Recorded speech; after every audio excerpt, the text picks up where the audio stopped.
Eh bien, bonsoir tout le monde. Ce soir, nous allons avoir une petite conférence qui nous est proposée par Thierry Zali, qui va nous parler euh, de l'hypnose quantique liée, et j'ai encore une fois oublié son nom. François Roustan. Voilà, François Roustan. Voilà, bah, tout simplement, Thierry, je te laisse la parole. Ok, merci. Je vais aborder ce qu'est l'hypnose quantique, mais par le biais de François Roustan. Je vais décrire le début de sa démarche et les liens que je peux faire avec lui. À la suite de ça, ça sera peut-être entrecoupé de quelques exercices pour mieux respirer. Et évidemment, souvent, le plus intéressant est les questions que vous pouvez poser après. Ce que je propose, c'est en premier lieu d'entrer dans le vif du sujet. Qu'est-ce qui implique d'entrer dans le vif du sujet? C'est obligatoirement que vous ayez trois dimensions. Pour l'instant, vous pouvez être d'un côté de l'écran, il y a l'autre côté qui est l'ordinateur, mais il y a deux niveaux.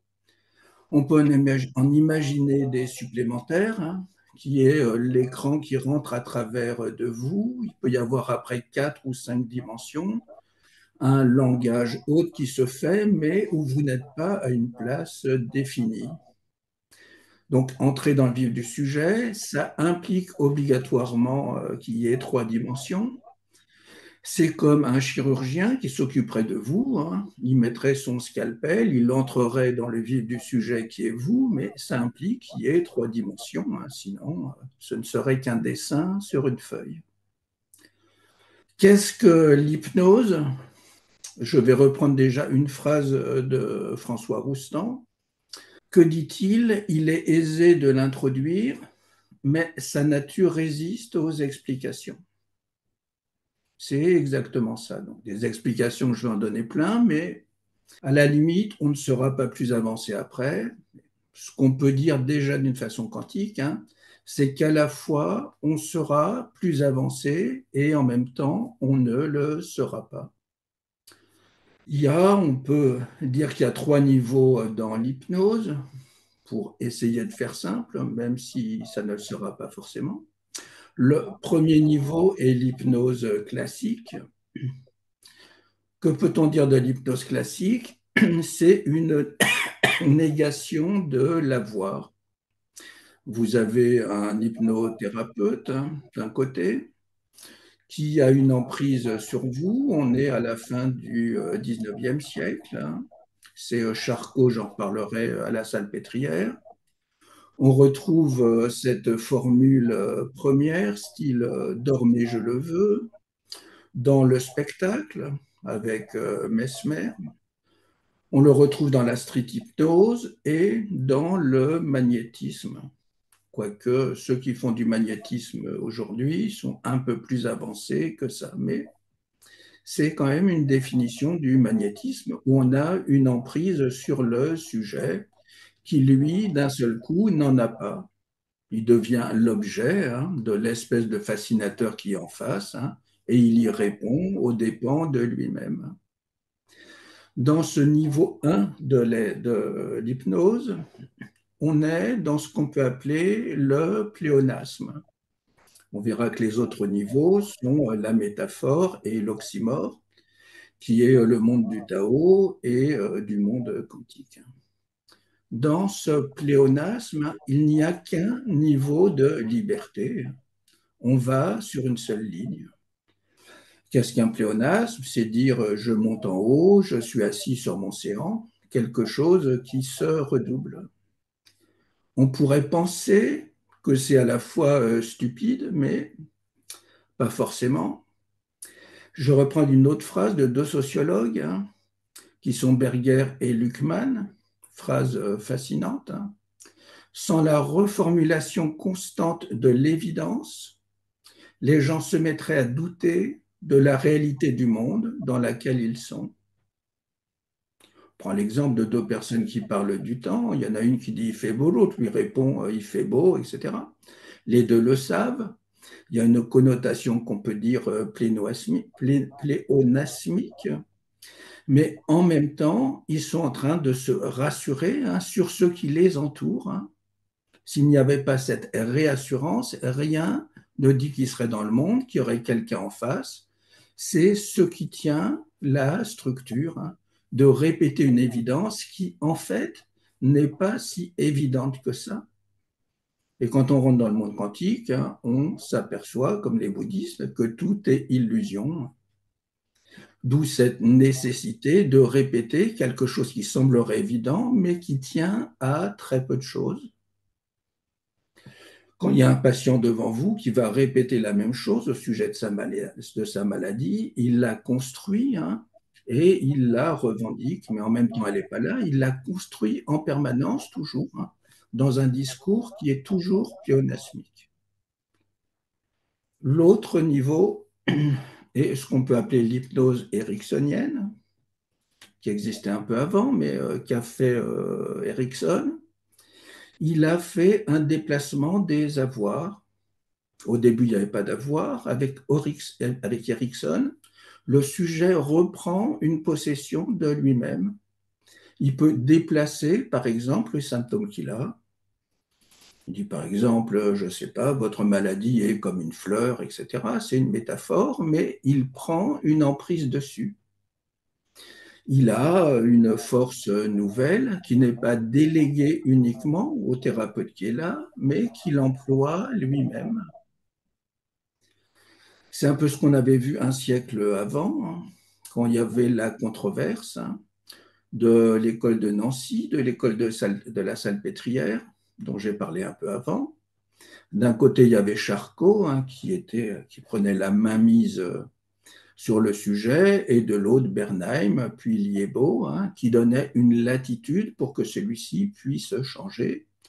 Coué est à la suite hein, de Bernheim et Liébaud. Donc il y a un déplacement des avoirs. On est dans le niveau 2 qui est celui d'une métaphore. Le sujet est producteur de son changement, mais sur une même ligne. Le troisième niveau, je vais faire une petite observation. Quand on est dans ce niveau métaphorique, on est dans le ou. Il y a quelque chose ou quelque chose d'autre. Le troisième niveau, on verra qu'on passe dans le et avec le niveau quantique, qui peut être à deux niveaux encore. Il y a le premier niveau quantique, qui est un niveau quantique taoïste, qui est celui donc du Tao lui-même. Je reviendrai après, celui de Coué, celui de François Roustan et celui de Gaston Brosseau.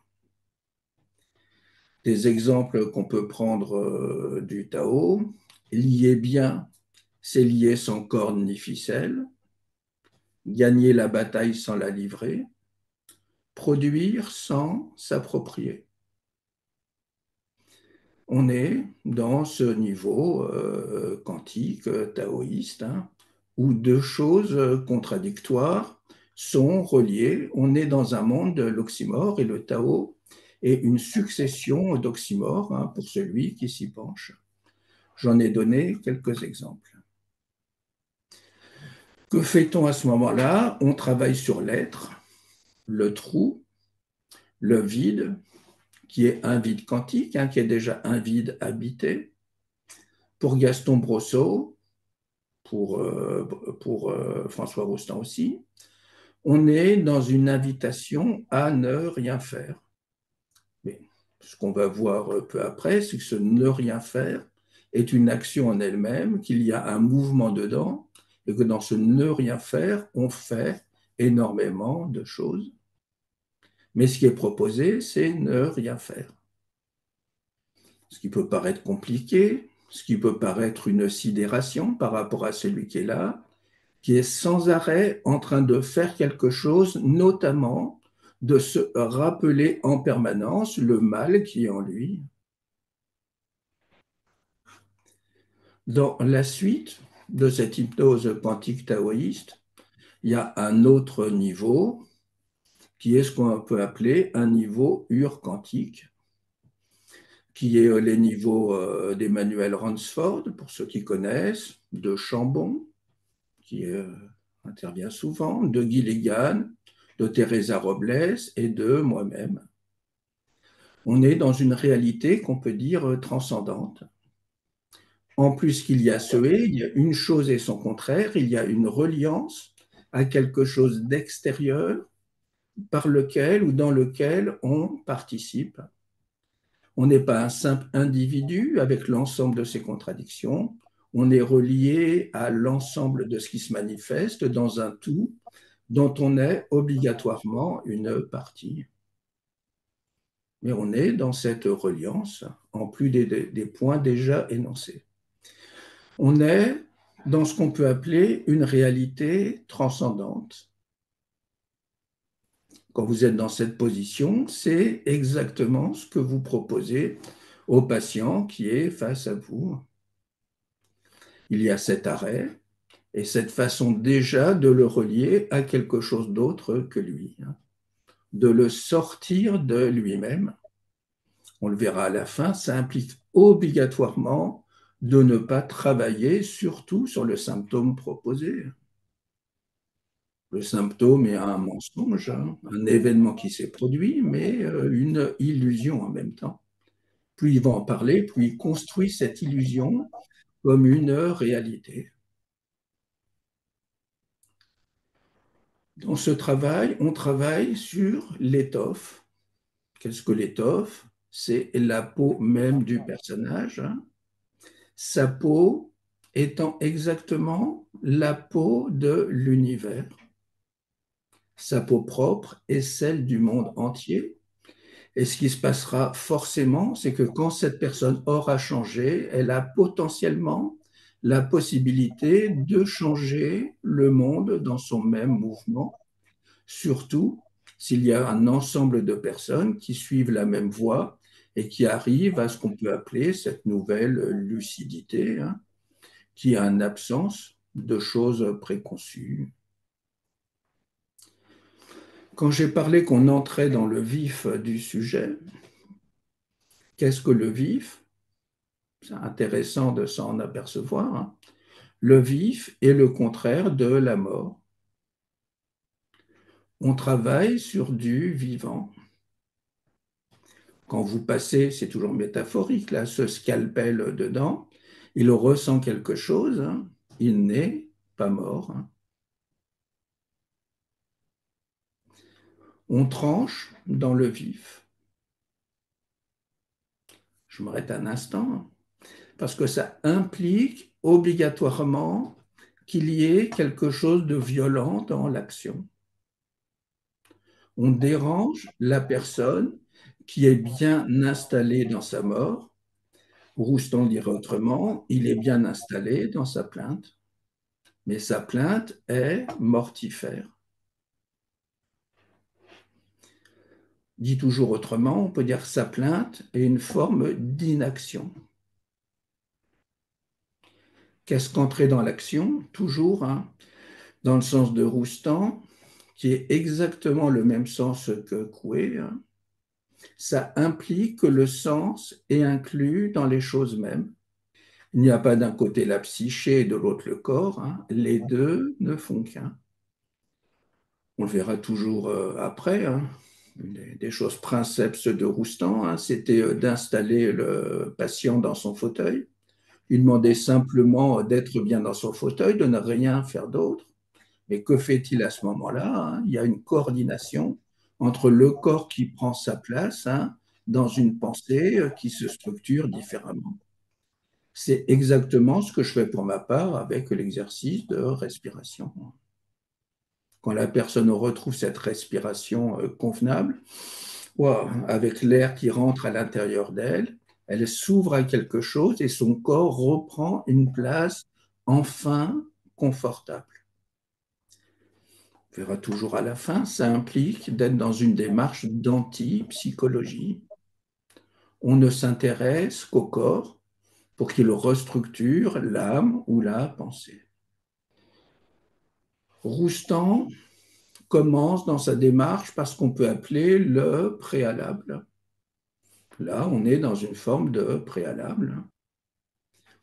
Quand je vous parle, c'est un peu comme si j'introduisais une séance.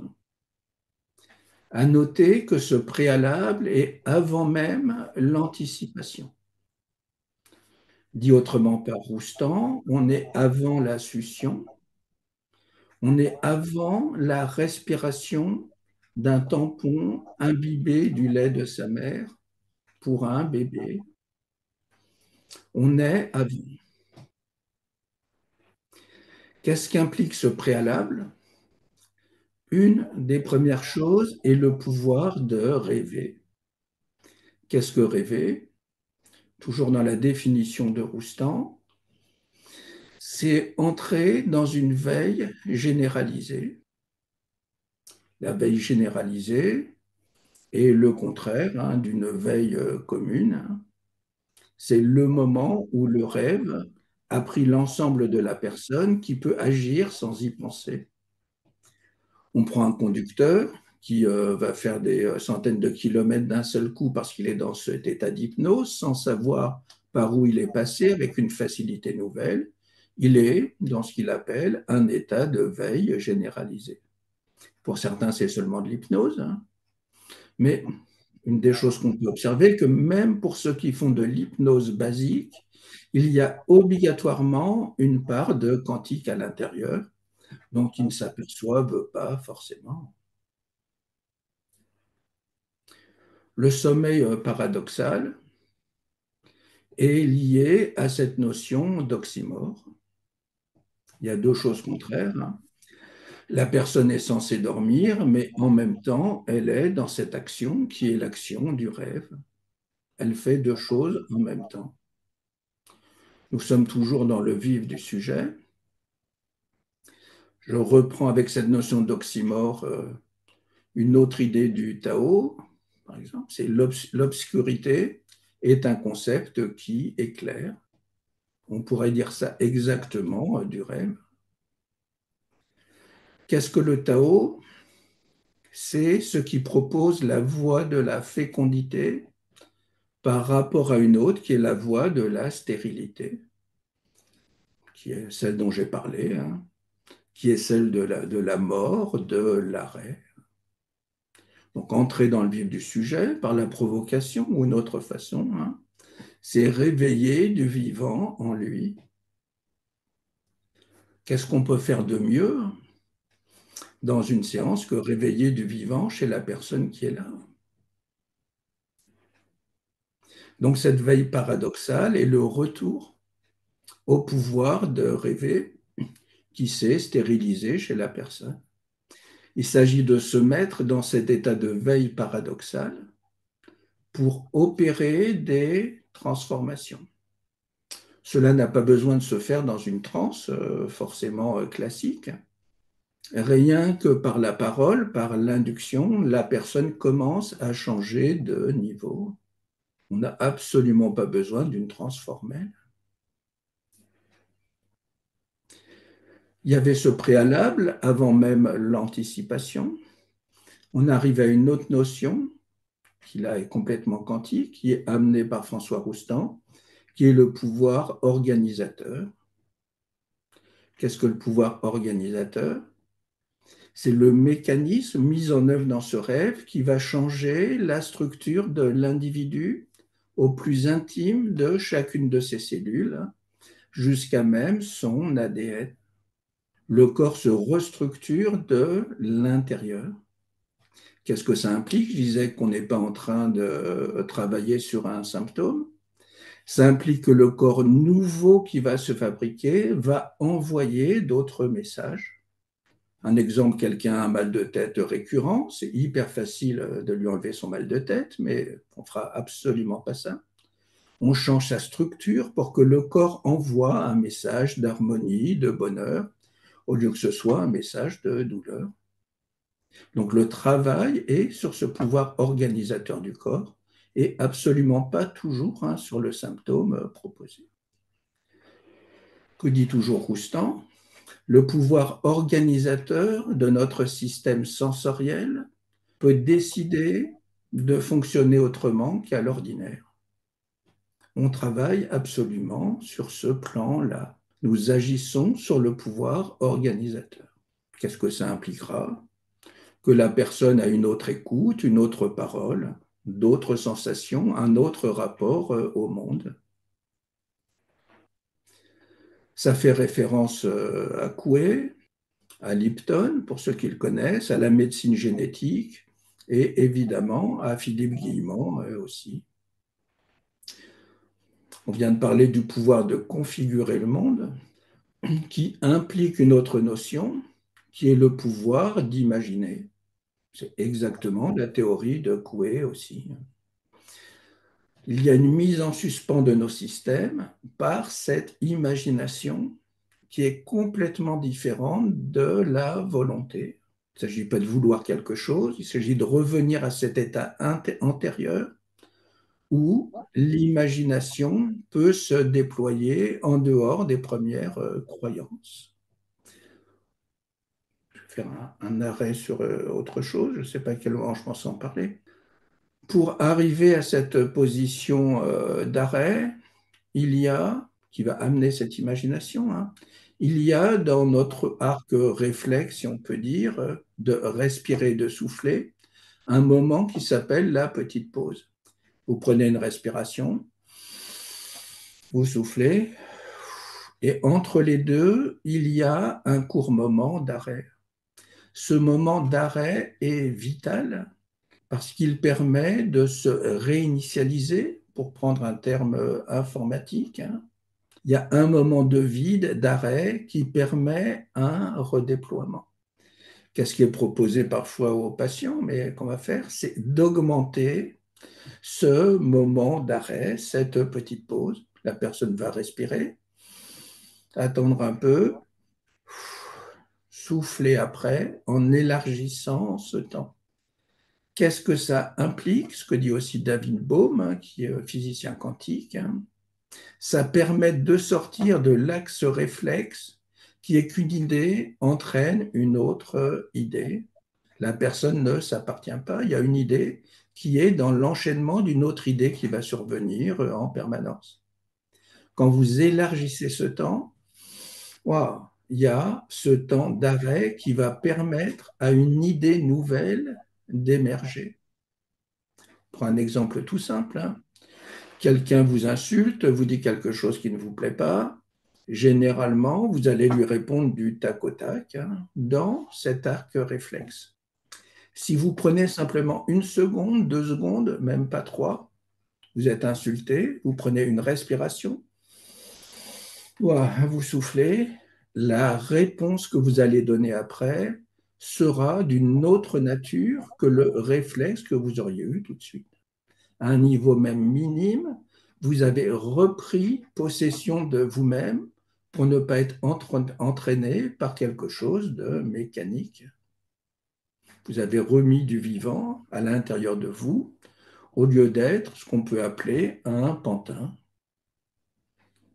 Toujours pour Roustan, il faut noter que nous sommes dans le préalable avant même l'anticipation. Pour beaucoup, Erickson dit la même chose, hein. Tout est joué avant même que la séance ne débute. Si ce n'est pas le cas, vous allez ramer. Tout doit se jouer, hein, dans ce préalable, avant même que la personne anticipe. Et ce que l'on peut voir, c'est que l'anticipation est déjà incluse, hein, à l'intérieur du préalable, sans même s'être développée ou avoir besoin d'être dite.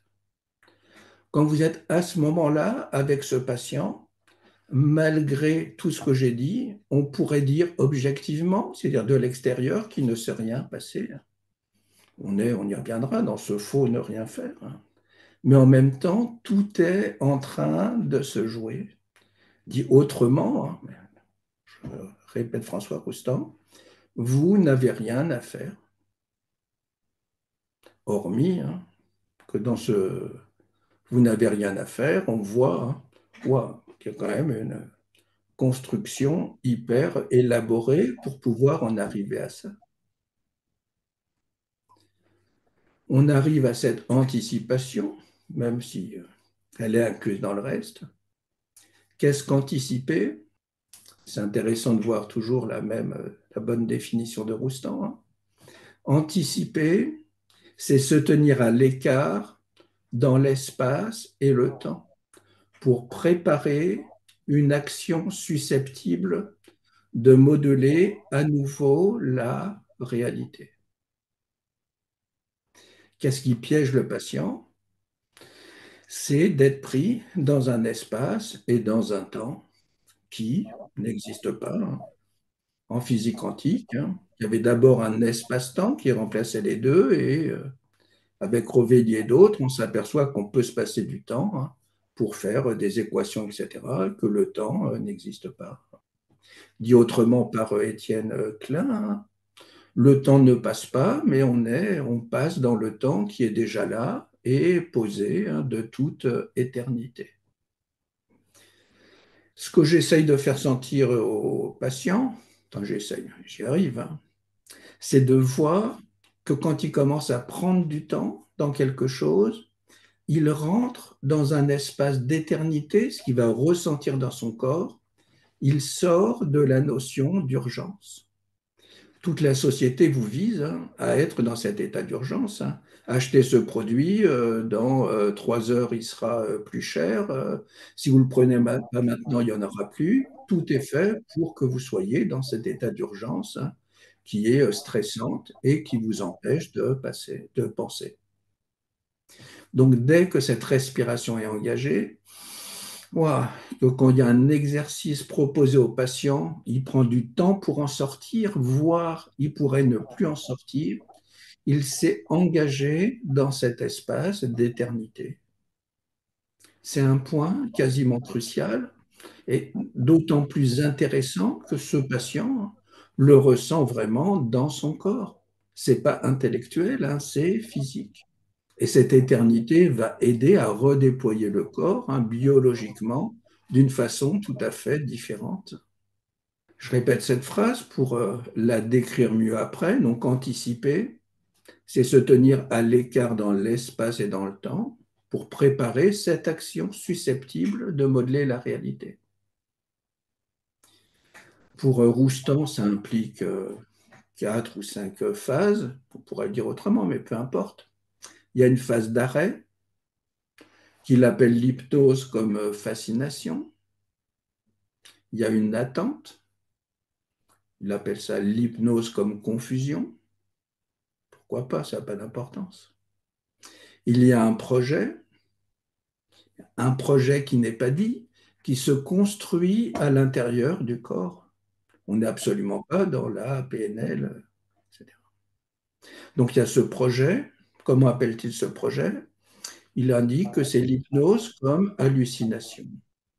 Il y a une redistribution des paramètres de l'existence. Là où c'est intéressant, c'est qu'il appelle ça l'hypnose comme énergie. En plus de travailler sur le corps, on travaille absolument, hein, sur l'énergie, hein, sur des résonances et sur des vibrations. Que dit-il toujours? Un préalable qui est le mien et qui est celui de Coué. Il suffit de supposer le problème résolu pour que les obstacles à franchir soient dépassés. On est complètement dans l'idée de Guillemot. C'est le futur, hein, qui se déploie à l'intérieur pour façonner, hein, le présent et, a fortiori, le passé, hein. Mais ce qui nous meut, ce n'est pas le passé, comme on pourrait le croire généralement, c'est le futur. Et notre travail est d'aider à envisager ce futur que l'on peut dire radieux, qui va venir à l'intérieur du corps pour le pousser, hein, dans un destin qui est complètement différent. Un point abordé dans cette suite est l'indétermination. Il s'agit d'anticiper quelque chose de flou. La plupart des gens, dans l'hypnose basique ou ailleurs, un travail sur quelque chose de certain, on va amener ce fameux patient à travailler sur de l'incertain. toute la physique quantique est probabiliste. Rien ne peut être certain à 100%, ça n'existe pas. Il y a une dose de probabilité qui peut être de 99,99, mais peu importe, hein. Mais il y a toujours une partie qui peut se déployer autrement. Donc il faut anticiper quelque chose de flou et non certain. Et pour reprendre une expression de Yapko, toujours pour ceux qui connaissent Yapko, hein, c'est devenir enfin à l'aise avec l'incertitude. Tant qu'on est dans le certain, soit sur sa maladie, sur sa volonté de guérison, on est dans cette position rigide, hein, où on serre les poings, etc. On veut maintenir quelque chose, accepter que ça aille comme ça va aller, implique, je suis obligé de le faire physiquement, enfin de respirer, de laisser vivre quelque chose qui peut être une chose ou le contraire, et une chose et son contraire en même temps. Ça redonne une nouvelle liberté et une nouvelle respiration. Ça implique entre autres de se moquer du résultat. Et que se passe-t-il? Mais toujours quand on se moque du résultat, c'est qu'il y a toutes les chances pour que ce résultat soit bien plus favorable que ce qu'il aurait été sans ça. On élimine ce que cherche Coué, qui a été très mal compris, cette notion de volonté, de vouloir quelque chose. On est dans cette imagination, dans cette possibilité qui va se déployer de la façon la plus favorable dès qu'on a lâché prise, je déteste ce mot, hein, mais dès qu'on a fait confiance à quelque chose de plus large, hein, qui va vous aérer. Au lieu d'être dans un point fixe qui vous contraint, vous amenez l'ensemble du monde, des nuages, de la mer à l'intérieur de vous. Vous amenez ce qu'on peut appeler une dimension cosmique sans que ça ait besoin du tout d'être spirituel. Pourquoi? Parce que le cosmos n'est pas dans son esprit, hein. Il est déjà engagé à l'intérieur de son corps. Dans les outils qu'il peut employer, il y a la confusion, une chose souvent nécessaire pour que la personne sorte de ses premières positions. La notion de laisser tomber quelque chose, évidemment. Ce qu'il appelle briser la rigidité de la veille restreinte pour toujours. Mot qu'il emploie beaucoup, entrer dans cette veille généralisée. Je le cite, les repères de la perception et de l'action vacillent. Après cette indétermination, nous entrons dans ce qu'il appelle la possibilité. C'est possible depuis le début, mais ça s'engage dans un certain plan. Quand j'emploie le mot plan, c'est intéressant. Parce que se passe-t-il dans ces séances, toujours? C'est que le patient qui est là épouse le plan qui est à l'intérieur du thérapeute. Je prends toujours l'exemple de Rossi. J'ai vu des vidéos de Rossi, hein, pour ceux qui le peuvent, je vous engage à les voir. Que se passe-t-il? Il est avec des étudiants aux États-Unis. Il a mis un plan 1, 2, 3, 4 par lequel va passer le sujet. Il y a ce sujet qui est là, il commence. Il n'y a aucun mot, il dit vous commencez, il est face au sujet. Il y a une caméra sur le sujet, on voit les changements qui se passent sur le visage, sur le corps. Face aux étudiants qui sont là, il fait 1, après 2, 3, 4. Il n'a pas dit un mot.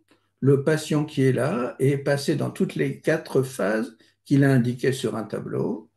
Le sujet qui ressort, une demi-heure, 3/4 d'heure après, se sent complètement guéri de ce qu'il y avait à guérir.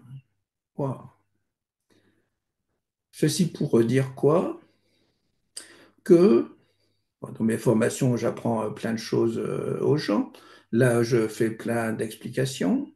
Mais ce qui est probant, ce qui est agissant, en fait, c'est pas tout ce que vous allez faire, hein. C'est exactement le plan qui est à l'intérieur de vous et qui va agir chez le sujet qui est là. Vous pourriez ne rien dire et que ça se passe exactement comme pour vous aussi. Par souci de convention, de plein de choses, on a la faiblesse de faire des choses. Et c'est intéressant à un autre niveau de s'apercevoir que ce qu'on fait est un faux semblant. Ce qui se joue à un autre niveau. Le sujet le sait pertinemment.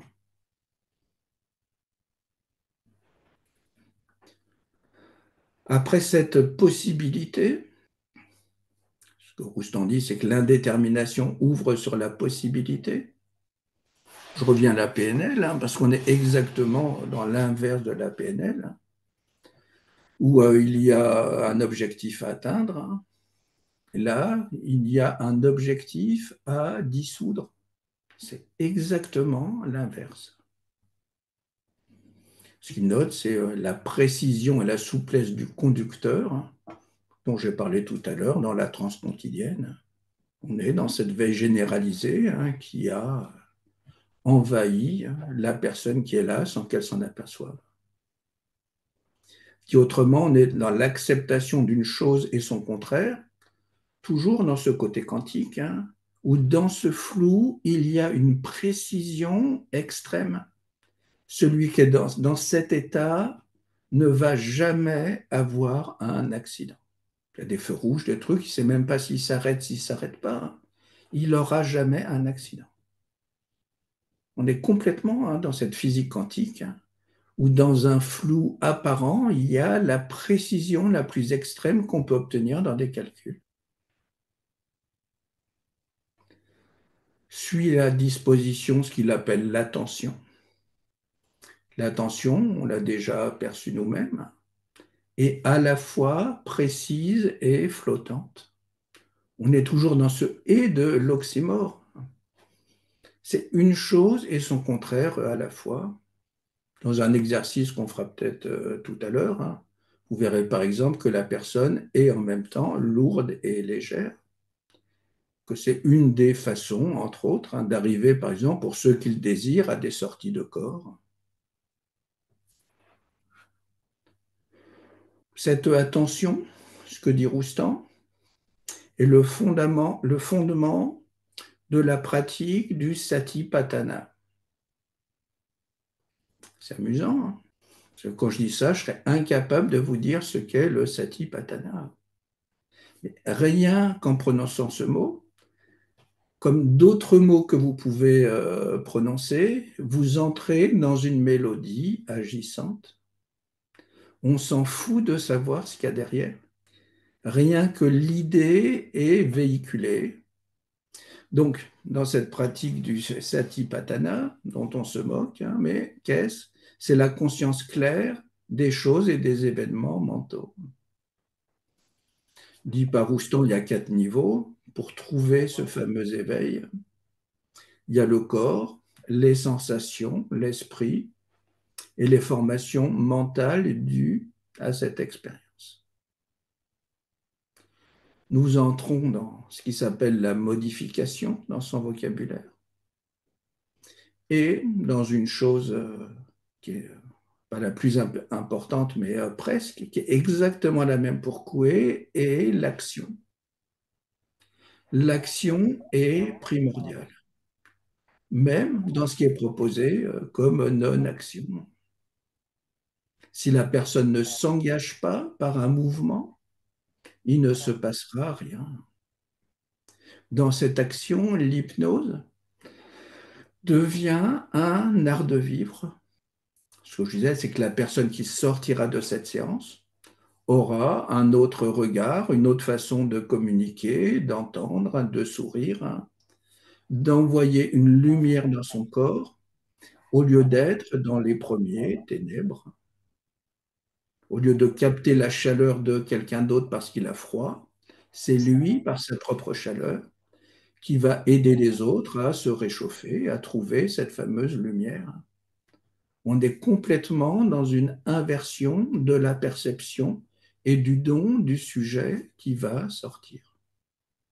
on est au-delà du sujet qui doit aller bien, on est dans un sujet qui va transformer le monde, ce qui est l'idée de guide que l'on trouve aussi dans l'hypnose humaniste. L'idée est exactement la même. Dans cette action, il y a la notion de non-agir qui est à la fois réel et un faux semblant.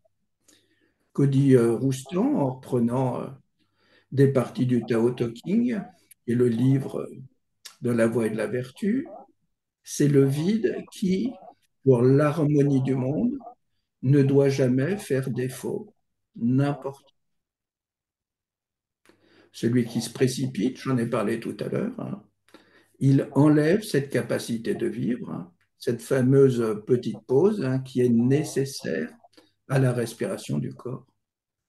Donc rejoindre à certains moments cette notion de vide intérieur, qui est toujours un vide plein, mais chargé d'autre chose, hein, est un élément vital. Donc ce mouvement est inclus même dans la disposition. Quand la personne se met dans cette fameuse disposition de Roustan, il y a plusieurs vidéos dessus, elle est sans rien faire dans le mouvement qui va l'aider à sa délivrance. C'est intéressant de voir que veut la personne. Elle veut pas aller bien forcément, c'est ce qu'elle dit. Elle veut être délivrée de ce qui lui pèse. Si elle a cette maladie et qu'elle n'en souffre pas, peu importe, hein, c'est toujours pareil, hein. Dès qu'elle n'en souffrira pas ou beaucoup moins, il y a des grandes chances que l'issue soit énormément plus favorable.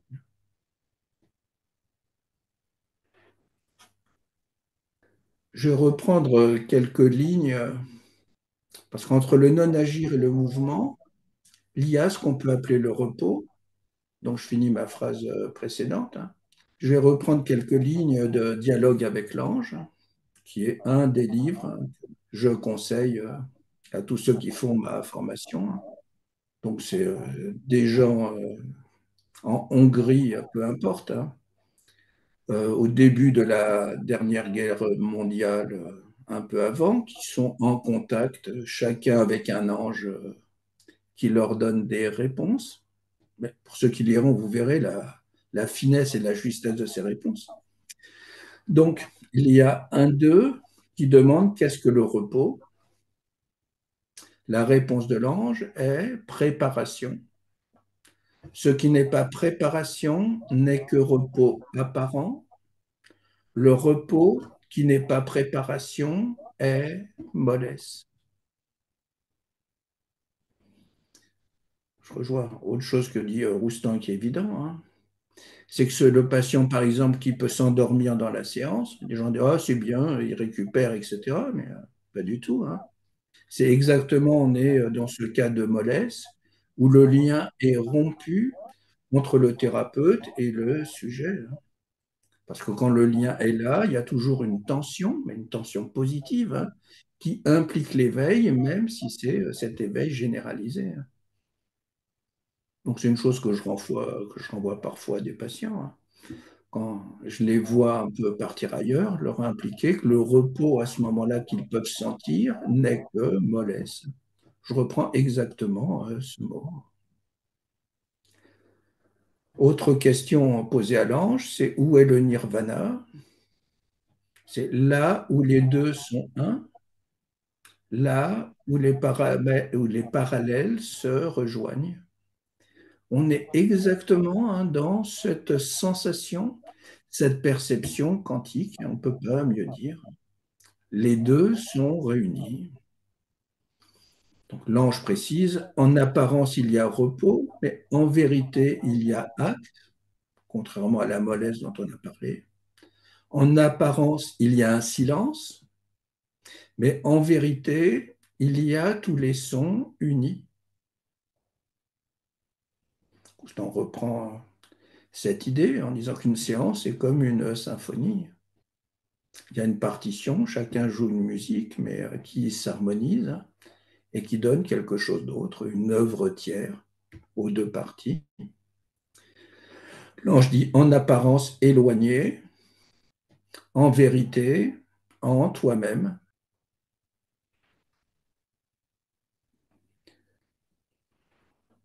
De quoi s'agit-il à un moment, toujours pour Roustan? Il s'agit de tenir sa place. Qu'est-ce que tenir sa place? On ne peut pas mieux dire que ce que dit Roustan. Qu'est-ce que tenir sa place? C'est déjà remplir de son corps un volume que nul autre n'est susceptible de nous dérober.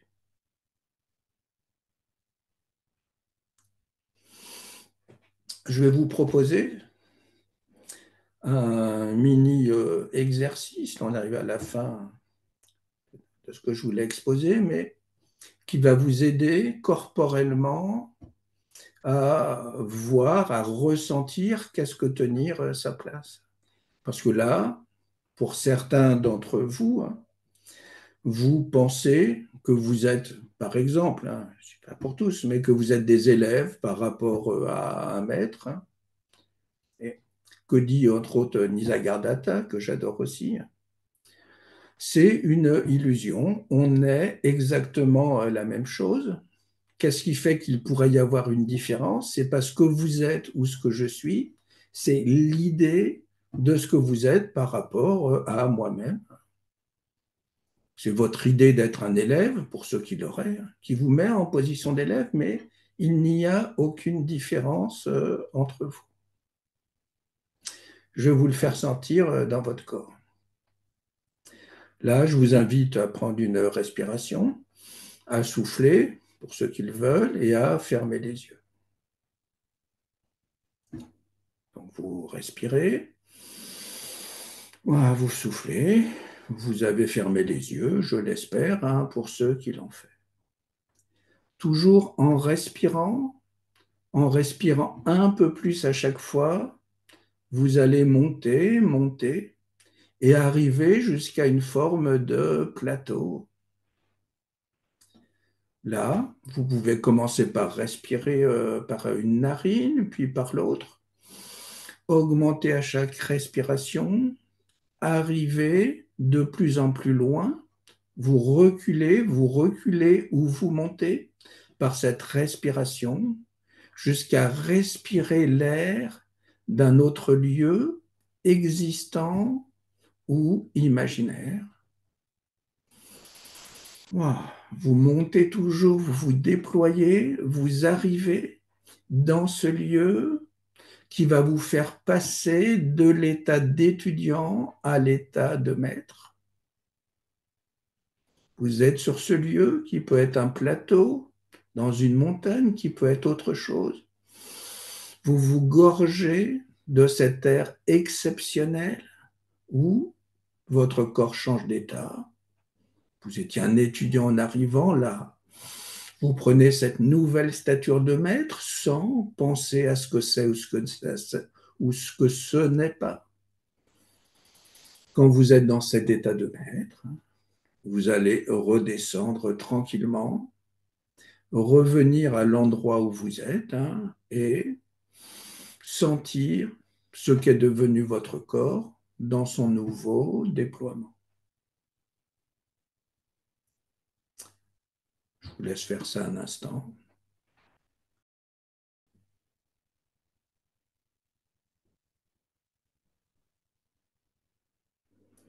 Ok.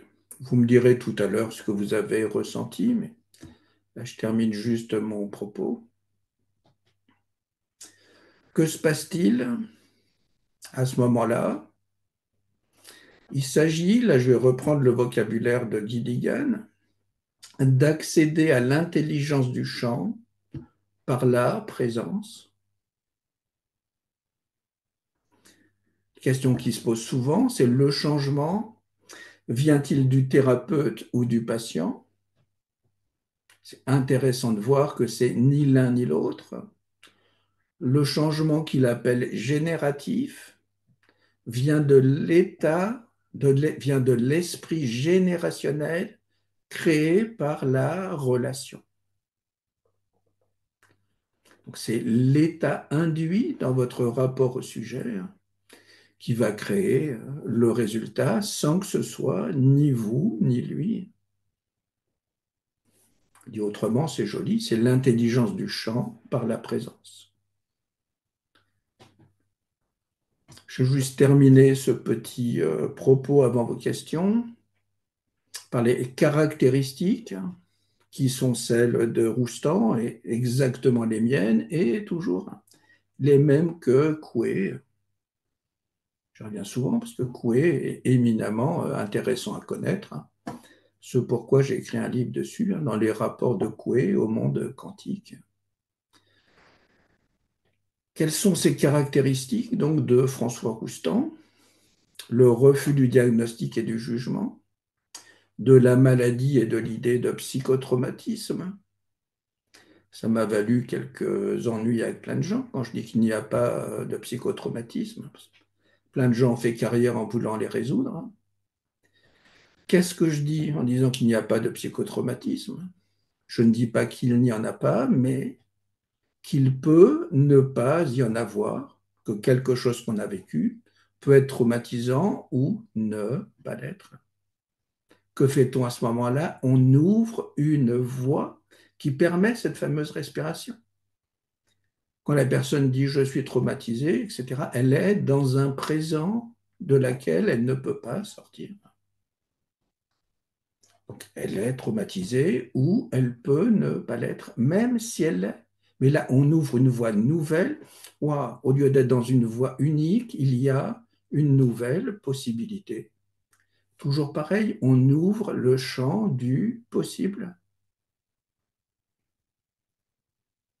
Et pareil, plus on voudra travailler sur ce traumatisme, qui peut n'être qu'illusoire, j'entends déjà l'écrit là-dessus, plus on le construit comme une matière certaine, alors que toujours, dans l'idée première, elle n'est qu'une illusion. C'est la résultante d'une histoire que l'on s'est inventée par rapport à un événement. Roustan dit exactement la même chose.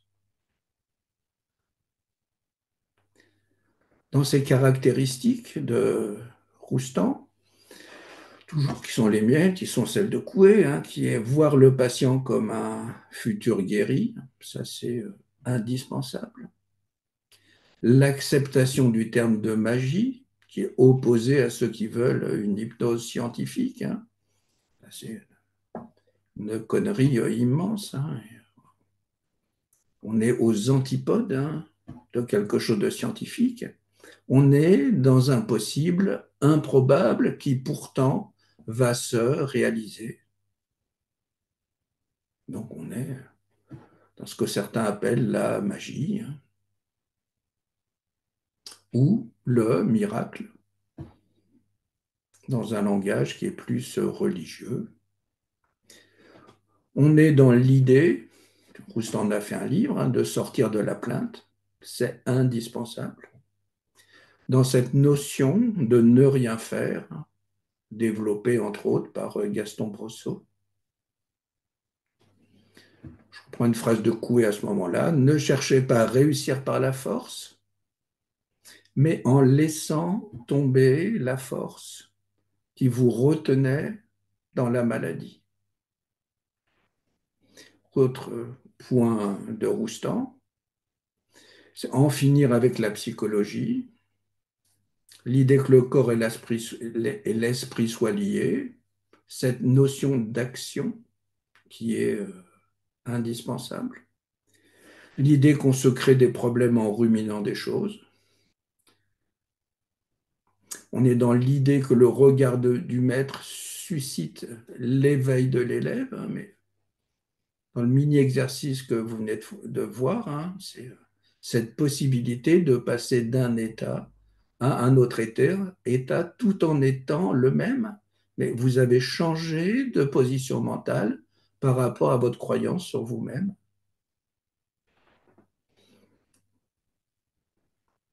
Expression de Roustan, que le désir de se connaître n'est que la démangeaison des imbéciles. Voilà. L'idée du connais-toi toi-même est une bêtise absolue. Pourquoi? Vous ne vous connaîtrez jamais vous-même, c'est impossible. Vous ne pouvez connaître qu'une partie, mais vous êtes un ensemble de conglomérats, de choses différentes, hein. Dès que vous acceptez de ne pas vous connaître, tout en vous déployant, pareil, hein, le changement se fait dans votre structure. On est à l'inverse, hein, de la démarche psychanalytique.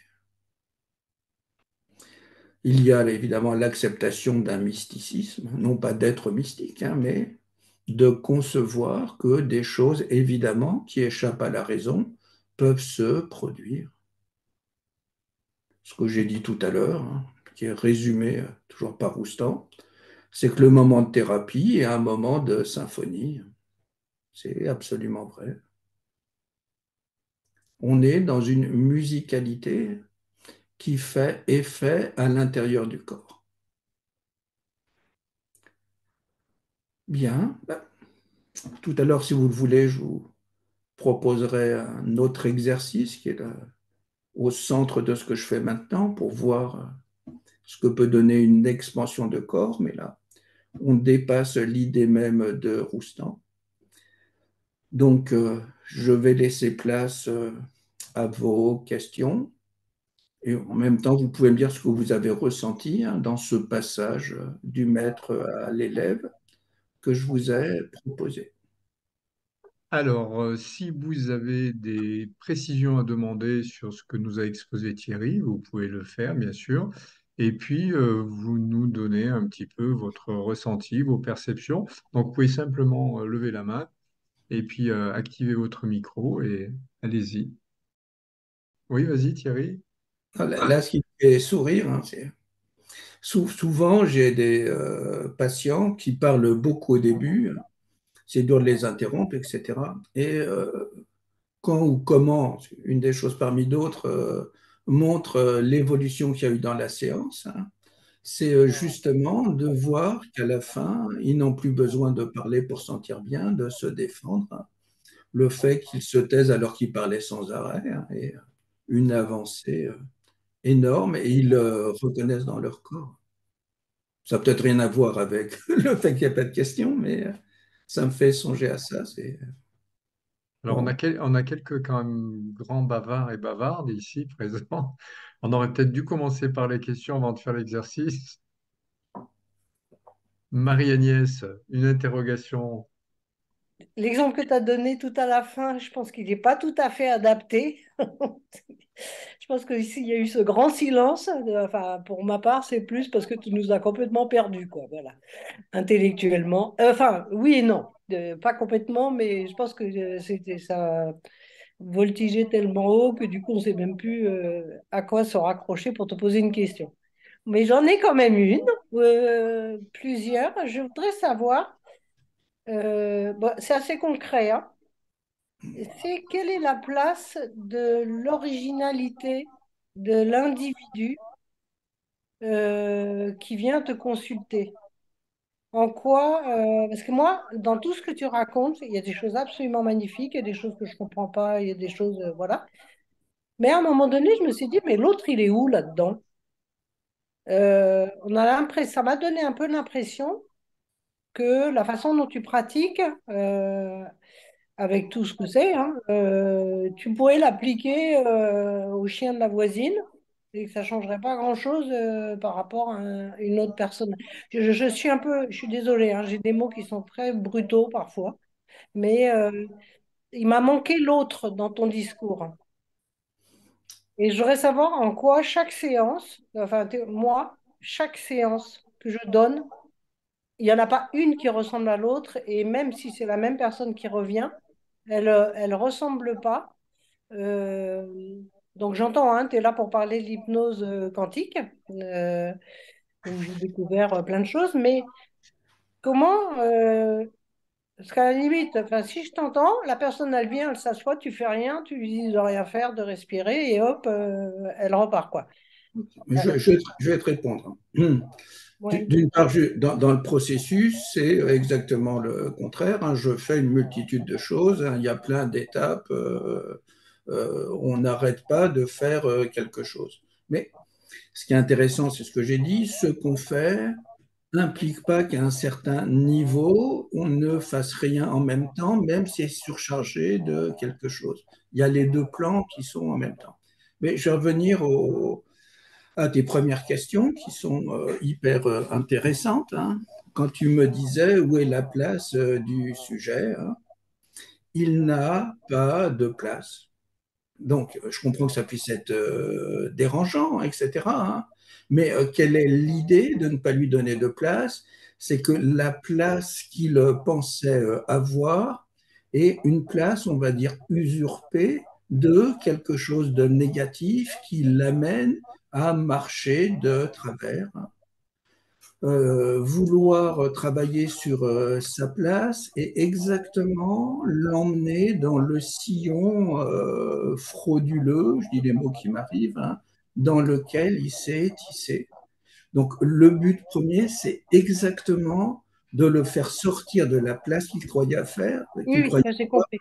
enlever ses croyances pour amener cette espèce de vide, c'est-à-dire qu'il ne s'interroge plus, qui est cet imaginaire hein, de couer, etc., qui va faire que sans s'interroger sur sa place ni qui il est, obligatoirement, mais il faut le vivre, hein, ça va s'ouvrir et il va savoir autrement comment se redisposer sans s'être jamais interrogé sur qui il pouvait être.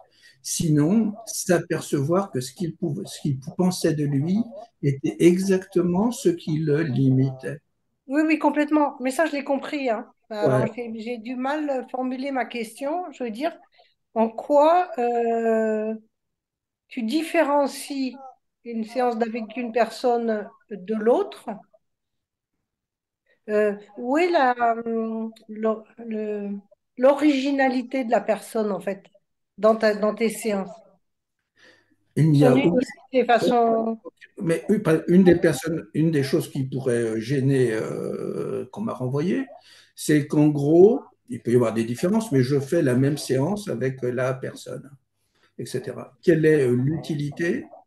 Entre autres, hein, c'est que je n'ai pas à m'interroger sur ce que je vais faire ou pas. Je le connais tellement que je ne m'en occupe plus. Toute mon attention est vraiment dans la relation, la communication à un autre niveau que j'ai avec cette personne. Ah ben, est-ce que tu peux en parler de cette communication? Ça me. Ben, oui, je peux en parler.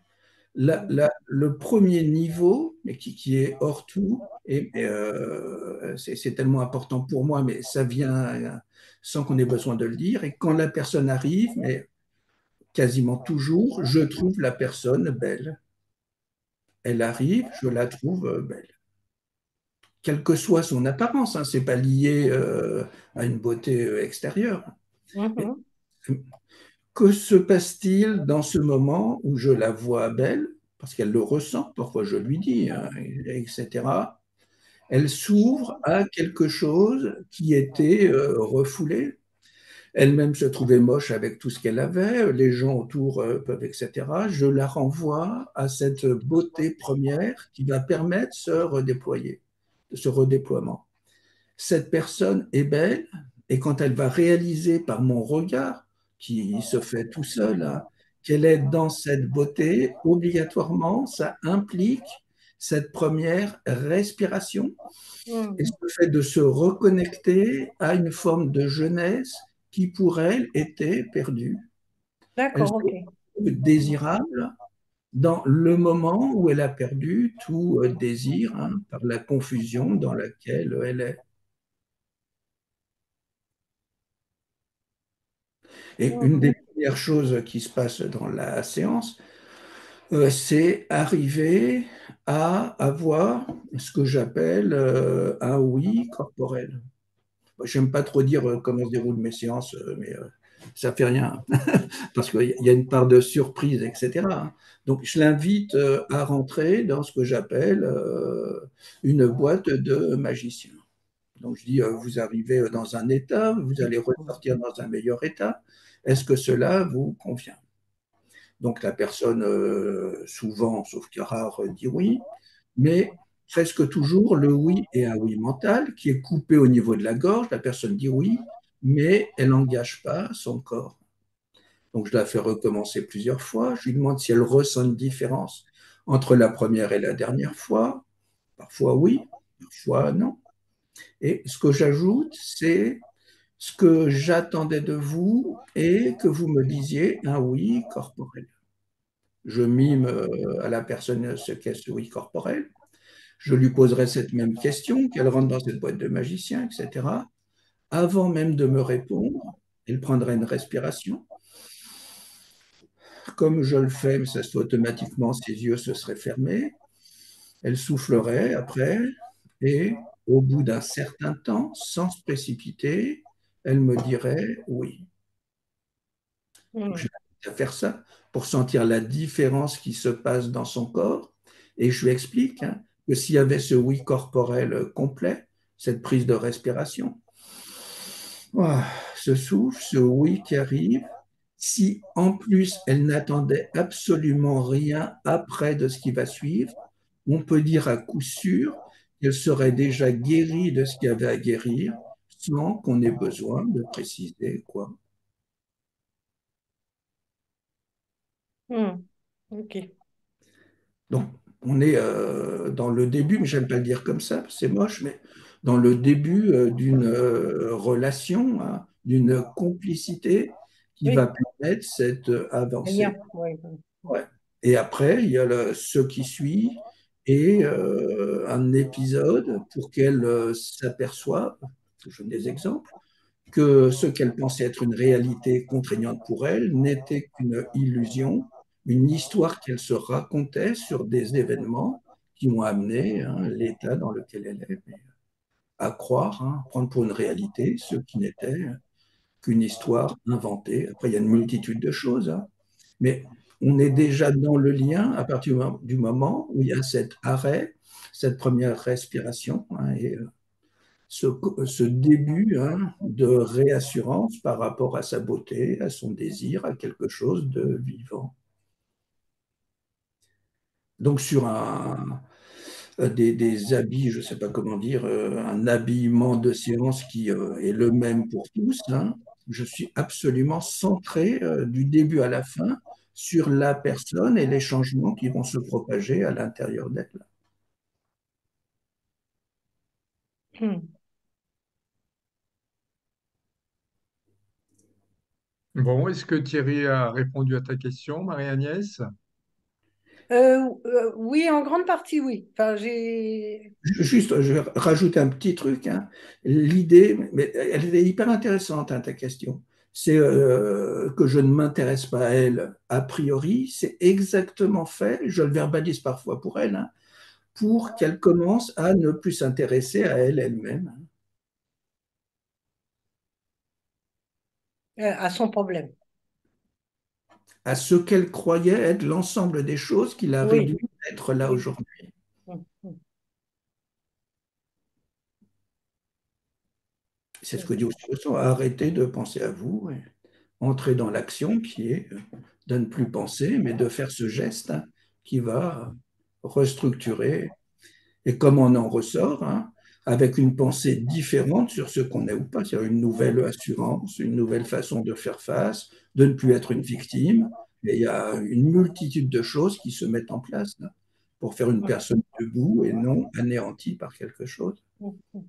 Le résultat, moi je travaille en une séance, hein, est généralement prodigieux, hein, sans Après, il y même. aurait une autre question, mais je vais laisser la place aux autres. Alors, on va proposer effectivement à quelqu'un d'autre de tenter une question, et puis sinon, bah, tu nous poseras cette seconde question. Donc, est-ce que quelqu'un d'autre a une réflexion à proposer ou une demande? Bon, mais je crois que Marie-Agnès, tu vas pouvoir occuper le terrain de nouveau et nous poser ta seconde question. Nous Ah, bah, t'écoutons. ça va faire le phénomène inverse, c'est-à-dire que j'étais très silencieuse au début, puis je vais devenir bavarde. Hein. Ouais, Donc, mais on va inverser un peu les. ça m'étonnait que tu restes silencieuse longtemps. Ah non, mais parfois, non. Oui. Allez, à toi. Ma deuxième question, c'était, alors je comprends tout à fait ce qu'on appelle ce saut quantique, on veut dire, c'est-à-dire ce changement radical de point de vue de la personne sur ce qu'elle est, c'est-à-dire qu'elle passe d'un état à problème à un état où elle n'en a plus, d'accord? Mm. Ce qu'elle n'aurait jamais pu imaginer, sinon elle ne serait pas dans ton cabinet. Ce qui est Euh, intéressant, c'est de voir qu'elle n'en a jamais eu. ouais, Mm. on est bien d'accord. Ma question est, quand tu as réussi à lui faire faire ce saut quantique, en gros, ou changement de plan, ou changement de point de vue, on appelle comme on veut, quoi. Mm. Est-ce que tu as un suivi derrière? Qu'est-ce qui l'empêche de rechanger de point de vue pour revenir à celui de départ? Dans le futur proche ou Ça comme arrive. si elle refabriquait. Je, euh, je l'invite, si le cas est, à me recontacter pour voir, ouais. Est-ce réactualiser que une tu as des chose. retours? Parce que, Et la plupart du temps, les retours que j'ai, et par d'autres personnes qui sont envoyées, j'ai souvent des nouvelles, hein, par d'autres personnes qui sont envoyées et qui m'en donnent sans que je le suscite moi-même, hein. ok, c'est une question de pratique en fait et d'expérience parce que quand il y a peut-être justement, tu parlais de temps, il y a peut-être une question aussi de rapidité de changement. Moi, je reviens un petit peu là-dessus parce que oui, des miracles, ils ont lieu même avant au moment où la personne téléphone pour prendre rendez-vous, Ça arrive, ouais. en Mhm. gros. Ouais. Euh, enfin, dans 9 cas sur 10, c'est ça. Mais il peut y avoir des retours de bâton, ça peut arriver. Après, il faut reprendre le chemin comme si dans l'intégration, c'est intégré dans le corps, mais à un autre étage, il n'y a pas eu la digestion, en gros. Voilà. En Donc, même temps, ce qui me fait un peu sourire, je t'interromps, etc., c'est que quand tu me parles comme ça, tu es en train de fabriquer un futur possible qui donnera ce que tu es en train d'envisager. Si toi, tu es certain que la personne ira bien, le mot n'est pas joli, je dis pas tu la conditionnes, etc., hein, mais oui, oui, j'entends. Oui, tu lui offres ça. S'il y a des doutes à l'intérieur de toi, ces doutes se véhiculent, hein, et vont desservir ton propos. Comme une non, chose hyper importante, hein, c'est l'idée de travailler en une séance unique, hein. oui, oui, oui, oui, bien sûr. Oui. Donc, ce que je dis à la personne, c'est si vous n'êtes pas guéri, entre guillemets, pour le mot guéri, hein, en une séance, pourquoi vous voulez l'être la fois d'après? Hmm. C'est très fort, hein, Oui, parce c'est que très fort. Hmm. c'est casser le système de croyance, dire, ah, il me faudra, il y a des gens qui disent, ah, je suis malade depuis tellement longtemps, il va me falloir longtemps pour aller bien. C'est Hmm. un système de croyance qui, en effet, va les mener, hein, à perdurer, hein.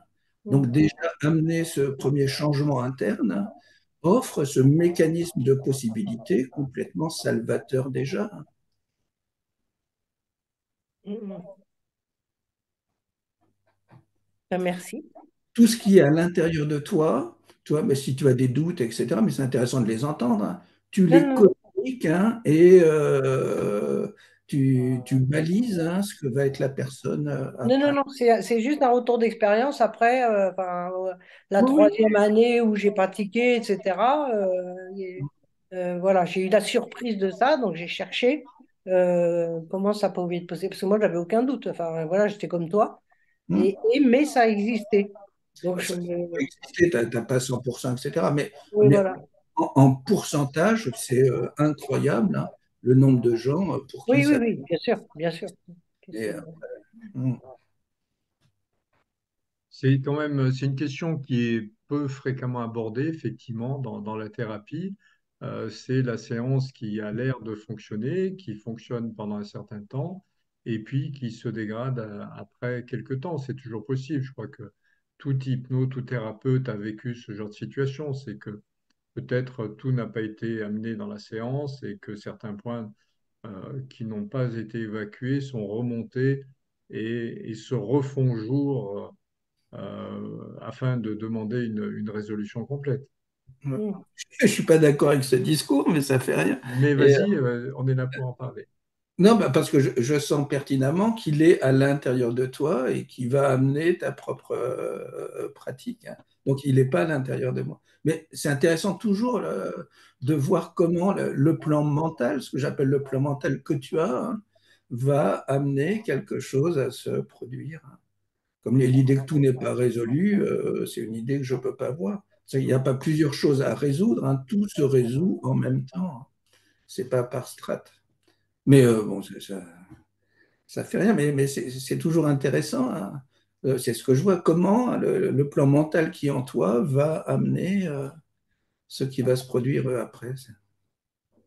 Et quand quelqu'un me fait des observations, des trucs, je vois, hein, son plan mental intérieur, ce que ça va amener, hein, chez le sujet qui est là. Qu'est-ce qui a fait entre autres la force de Coué, hein?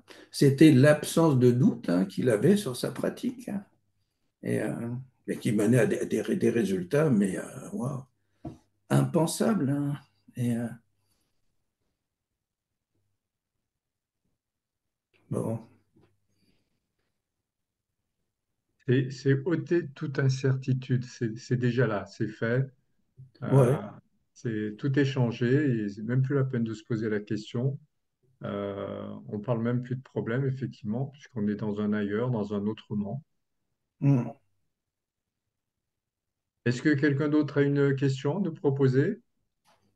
Je voudrais juste éventuellement un parallèle qui me vient. Thierry parlait du dialogue avec l'ange. Bon, je ne l'ai pas lu, mais il évoquait aussi de lire un cours en miracle.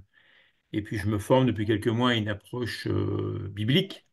Et les ponts qui sont énormes entre l'approche christique, les miracles, Nicodème qui doit naître à nouveau. Donc vraiment, ça me parle de plus en plus l'approche de Thierry avec cette approche biblique, quoi. On est vraiment, pour moi, sur le même plan, où il Ouais. n'y a pas de doute que Christ avait une foi absolue dans ce qu'il faisait, il avait zéro doute. Et voilà, c'est juste une remarque, les ponts incroyables que je vois entre une approche christique et l'approche de Thierry, quoi. C'est assez Ouais. hallucinant pour moi Et quand maintenant. je prends des points d'évangile, que je retrouve des phrases, etc., mais il y a une force extraordinaire, hein. Et donc le message du Christ lui-même, même s'il a été répercuté par d'autres 40 ans ou 50 ans après sa mort, hein, peu importe, hein, et d'une force colossale, hein. Le problème, c'est pas le message du Christ, hein, c'est l'Église qui s'est fabriquée après Bien avec sûr. ses pouvoirs, etc. Mais le message lui-même est lumineux. Et ouais, ouais, ça, c'est absolument vrai, hein. Notamment dans la beauté que tu évoques du client, c'est quelque part l'amour inconditionnel. Enfin, c'est des mots différents, mais on est dans une même approche, quoi. Et de plus en plus, hein, il y a des phrases qui me viennent, etc., dans mes séances, hein, qui sont des phrases bibliques sans que je le veuille, hein, mais je vois la vérité, la lumière qu'il y a dedans, mais d'une façon, ouais, extraordinaire. Ça, c'est vrai, hein. Mm. Et le retour de mes sensations suite à ton exercice, c'était intéressant parce que juste avant la séance, je sortais d'une heure et demie de massage euh, taille.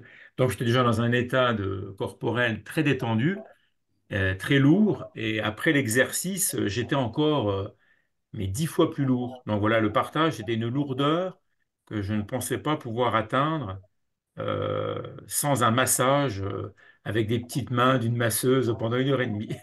Donc, voilà, c'était vraiment, j'étais de plomb, quoi. Donc, c'était assez intéressant. Est-ce qu'on peut parler d'une lourdeur légère? Voilà, c'était vraiment, oui. Ok, Une lourdeur exactement. joyeuse, calme, ouais. Donc voilà Ouais. le feedback. Mm. Merci. Bien, ben si on n'a pas d'autres questions, et Marie-Agnès, tu nous as pas exposé tes sensations lors de la séance. Alors, mes sensations lors de la respiration, là. Oui. Ah bah moi, j'ai carrément fait le saut quand il a prononcé les mots d'air frais. J'y étais. Enfin, enfin, moi, j'ai aussi une petite faculté à passer dans d'autres états de conscience. Et là, oui, ça a été magique. Voilà, c'était ce petit moment-là, juste cette petite phrase là. Ouais, vous êtes dans un endroit. Alors déjà, j'y étais. Et puis quand tu as parlé d'air absolument, je sais même plus le mot que tu as prononcé. Là, ça y est, oui. C'était ouais, oui, c'était très fort. Très bien.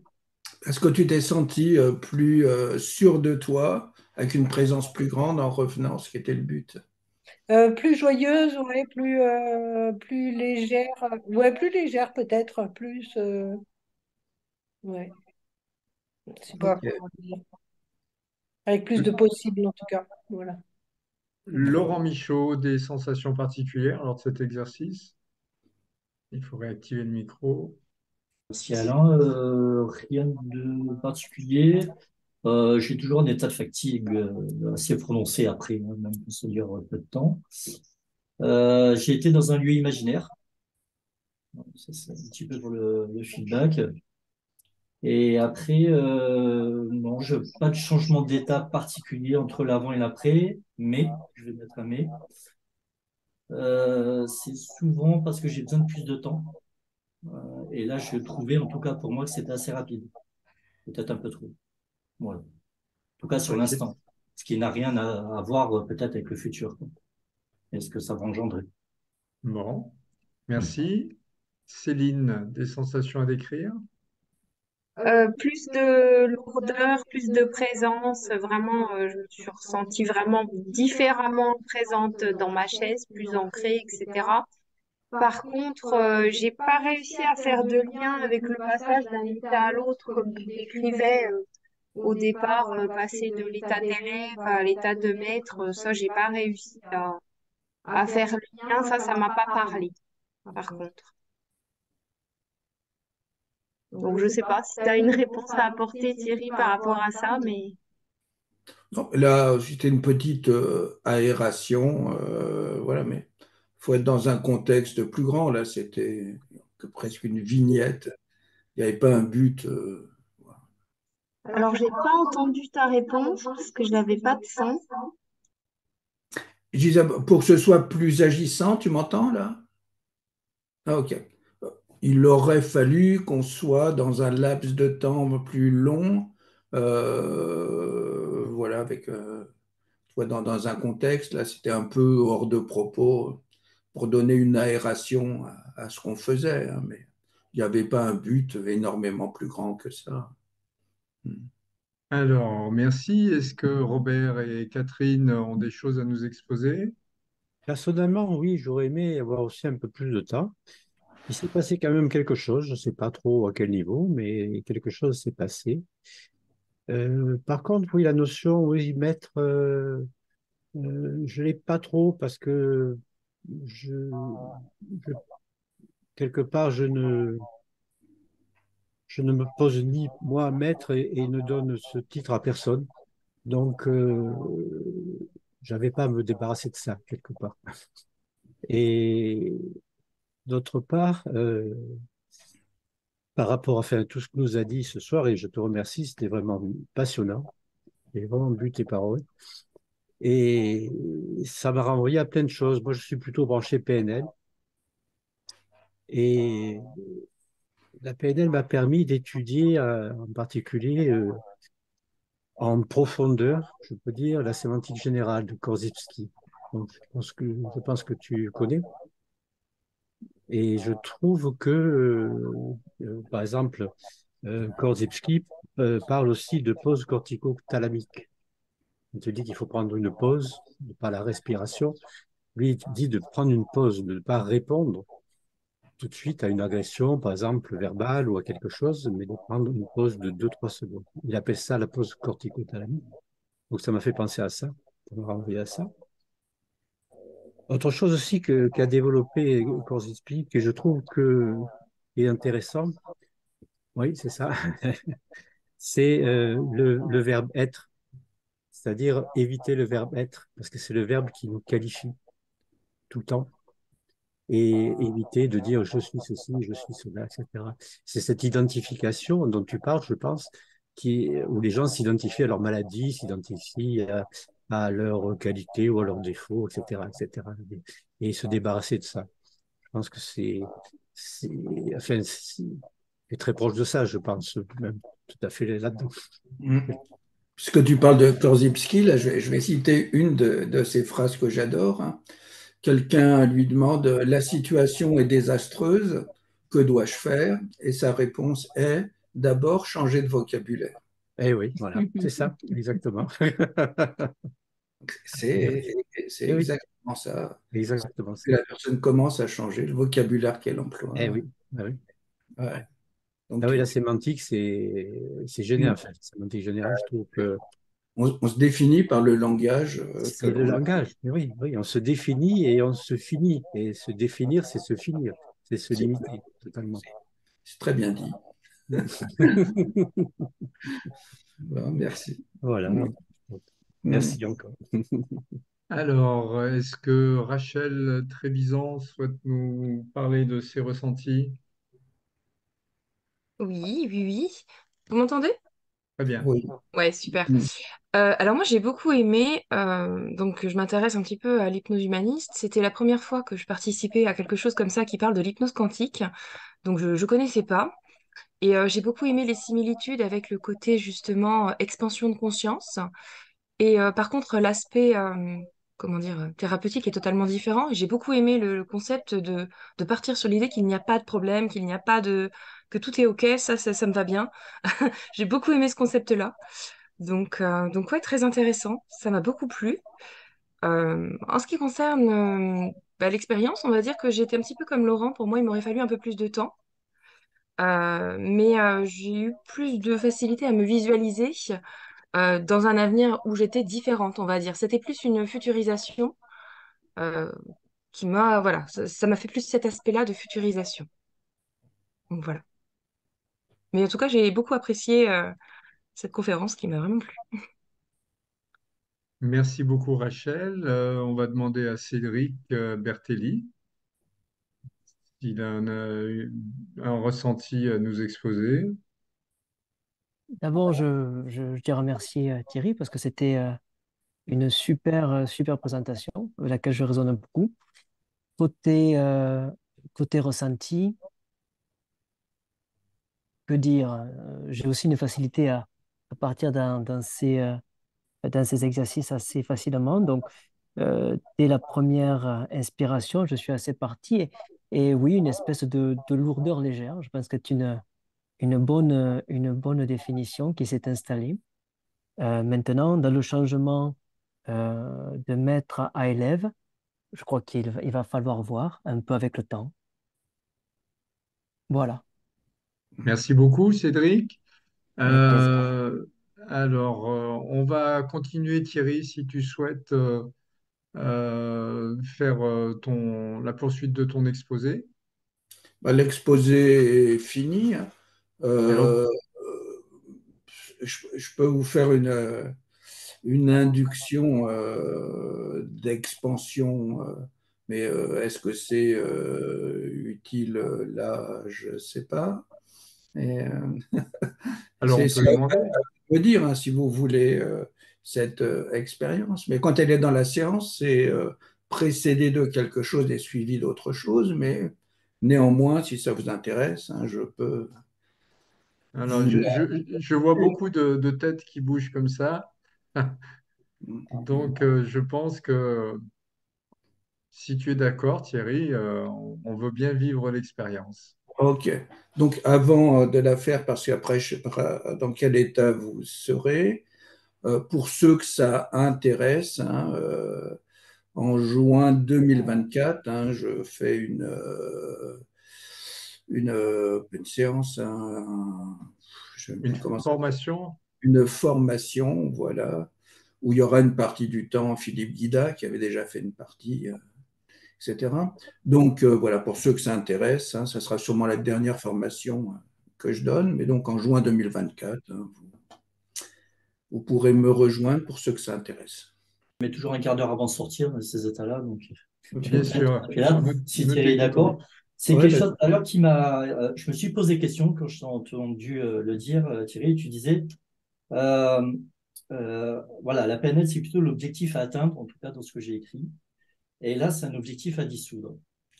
Et ouais. ça m'a interpellé parce que je voulais savoir, toi, en fait, quelle différence, fondamentale ou pas, tu en fais?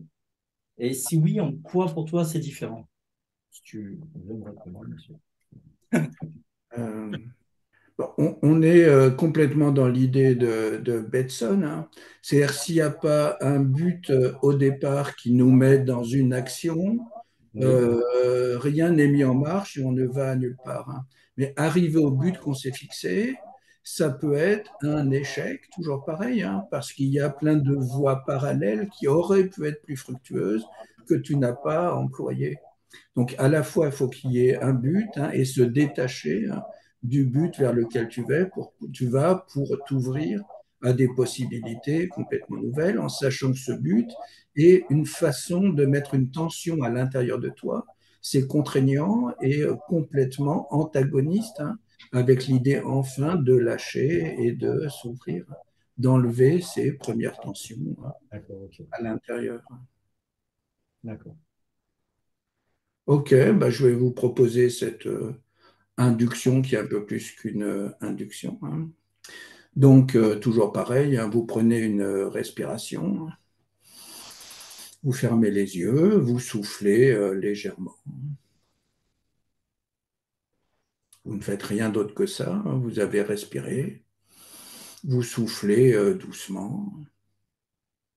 Vous le faites plusieurs fois, respirez, soufflez tout doucement, sans vouloir faire autre chose que ça. Et au moment où vous respirez, où vous soufflez, vous constatez que votre corps commence à monter dans l'espace tout doucement. C'est un corps libre, délivré, qui monte, qui monte, qui monte tranquillement dans l'espace, au fur et à mesure de vos respirations et de vos expirations. Ce corps de plus en plus léger, délivré, monte, monte tranquillement. Il peut y avoir un autre corps plus lourd qui reste sur le sol, mais vous ne vous en occupez pas. Vous vous occupez seulement du corps léger, délivré qui monte à son rythme selon chacun. Ce corps continue à monter et quand il est dans l'espace, il se retrouve dans une position horizontale, comme allongé sur un matelas qui est là.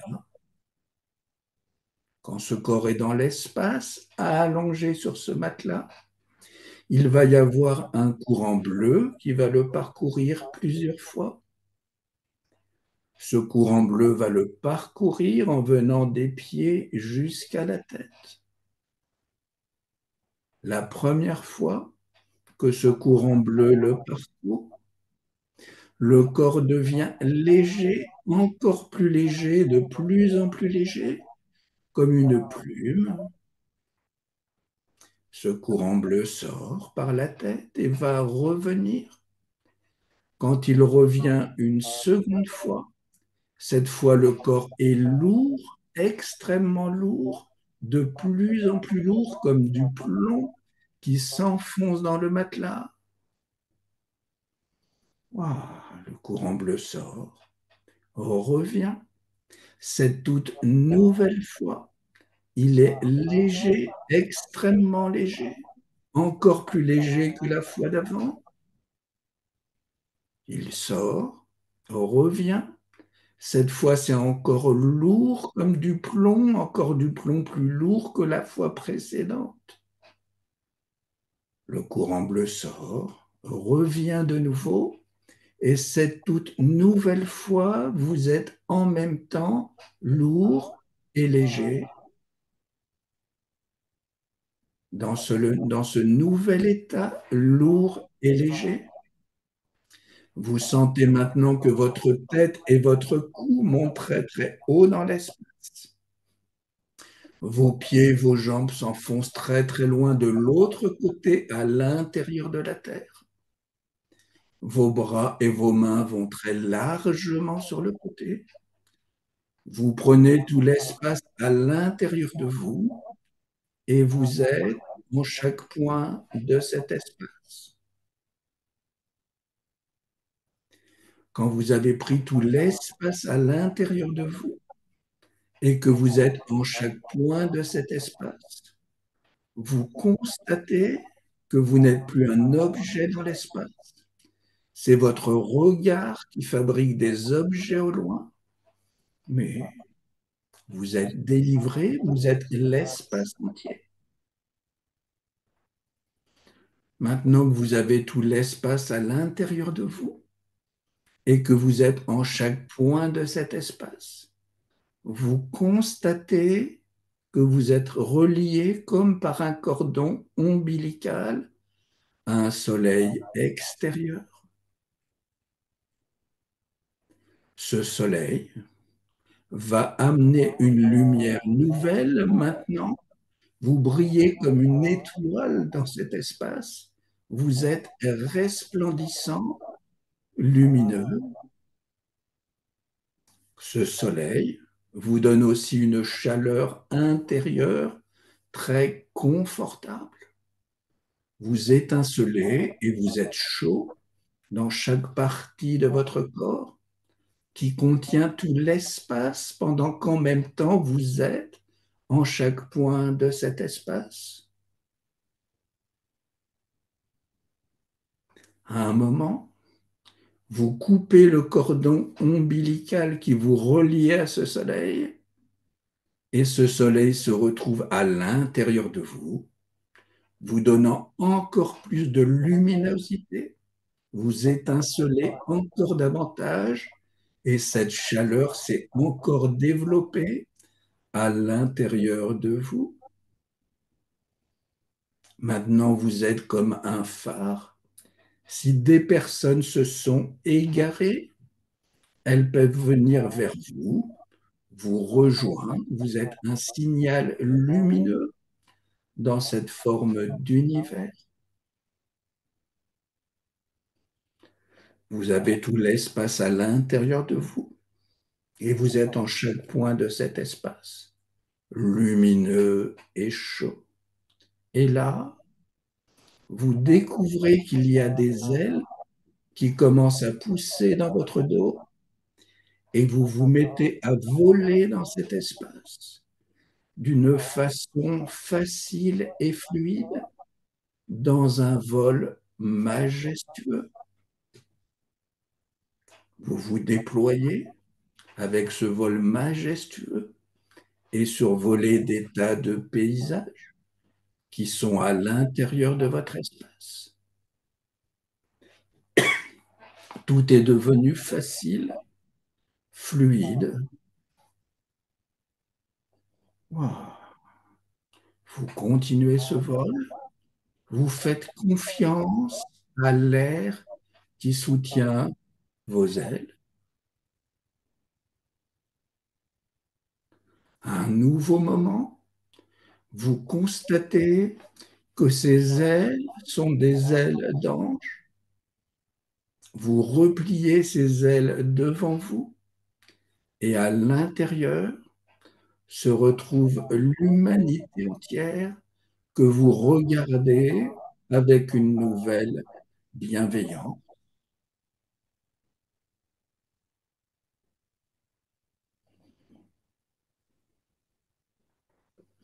Je vous laisse enregistrer toutes ces sensations. Et quand vous le voudrez, vous retrouverez la pièce où vous êtes, en vous sentant dedans aussi bien que là où vous étiez quelque temps avant. Je vous laisse revenir au rythme qui vous convient.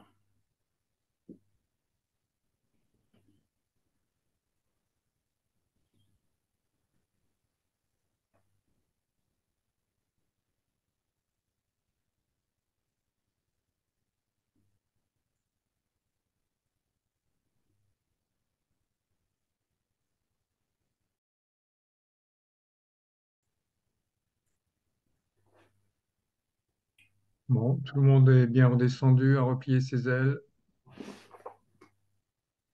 Alors, qui souhaite exprimer ses perceptions en premier?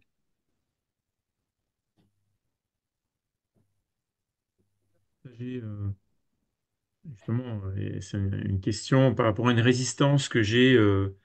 Thierry évoque souvent ce courant bleu et il y a un blocage, une résistance par rapport au bleu. Je peux évoquer, c'est vraiment étrange, toutes les couleurs, mais ce bleu, voilà, c'est quelque chose qui Mais résiste chez moi. j'aurais pu, ce que je fais parfois, dire que le courant est bleu, mais il peut être d'une autre couleur. Hein, faut pas... D'accord, ok, parce que tu évoques souvent ce bleu et c'est vrai que du coup, là, ça m'a un peu perdu. Après, j'ai lâché, hein. Mais Et ce bleu est un parfois, blocage chez moi. Hmm. Ok, Parfois, je dis il est bleu, mais parce qu'il est bleu, mais il peut être d'une autre couleur aussi. d'accord. Donc ouais, j'ai lâché par rapport à ça et l'impression d'être ouais, sur différents, c'est difficile à mettre des mots, mais différents plans euh, connectés, ouais, je sais pas. En tout cas, de plus être vraiment dans la pièce où j'étais et comme une espèce de membrane, comme si j'étais sur la limite entre deux. C'est difficile à mettre des mots entre deux mondes sur une membrane, mais c'était très agréable d'être relié à cette membrane. Euh, voilà, c'était très, je sais pas comment dire, ouais, très, très subtil, très léger. Une respiration un peu dans l'univers, voilà. Je sais pas quoi dire d'autre.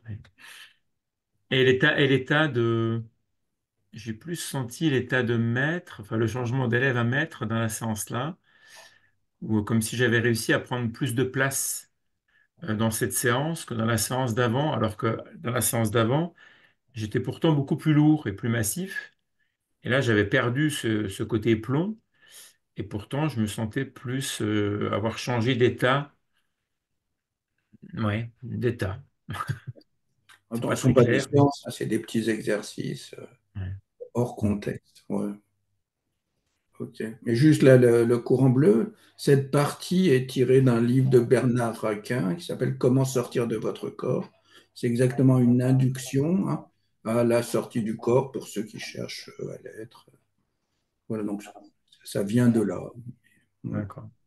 Et tu peux choisir un bleu de la couleur que tu veux. Oui, une autre couleur, mais bon. Mm. Ah, quand ça résiste, hein. J'ai essayé de me peindre en bleu, d'avaler du bleu, mais voilà, après j'ai lâché, hein. Est-ce que la masseuse taille est à proximité? C'est peut-être ça qui t'a perturbé. Une schtroumpfette, tiens, une masseuse de schtroumpfette, il faudrait que j'essaye, tiens. Voilà. Alors, qui nous fait part de ses ressentis? Robert, Catherine? Oui, ce que je peux dire, je me suis senti comme étiré. Et j'ai ressenti un peu cette lourdeur et cette légèreté. Mais j'ai l'impression que mon cou s'allongeait. Mais il faut voir physiquement, hein. Et sinon, ça va. C'est bien aimé. Ben, merci. Alors, ben, dans l'ordre à l'écran, on va demander à Céline de nous faire part de son ressenti.